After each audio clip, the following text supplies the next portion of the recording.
káàbọ̀ sí orí ìkànnì yìí. Múfì tí a fẹ́ máa ṣe review ẹ̀ fún wa ní èní ni Òfihàn. Múfì tí actor Ọdúnladé Adékọ́lá tí wọ́n ṣe ọba nínú ẹ̀. Aláàpín ni Òòṣà, àwọn náà wà nínú múfì náà. Kẹ́hìndé Bánkọ́lé, àwọn náà wà nínú múfì náà. Àti àwọn òṣèré mìíràn lóríṣiríṣi tí gbogbo wọn sì kó ipa gudugudu ní inú múfì náà. Kálukú wọn ṣe role tí wọ́n fún kálukú wọn ṣe role náà dáadáa. Wọ́n dẹ̀ ṣe gudugudu méje yàyà mẹ́fà nínú múfì náà. Fún àwa tí a ti wo Òfihàn, Balógun Balógun, ṣé Balógun ní oògùn kankan ṣá? Òfúùfù tẹ̀ẹ̀tẹ̀ ni Balógun jẹ́ nínú múfì náà o.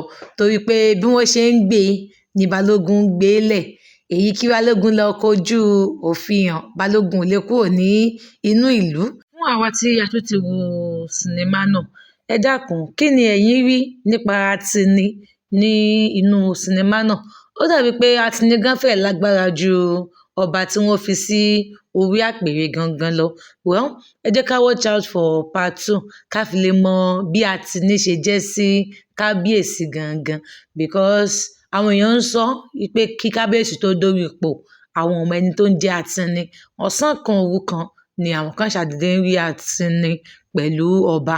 Ẹ jẹ́ ká watch out for part 2 ká fi lè mọ èèyàn tí Atini gangan jẹ́.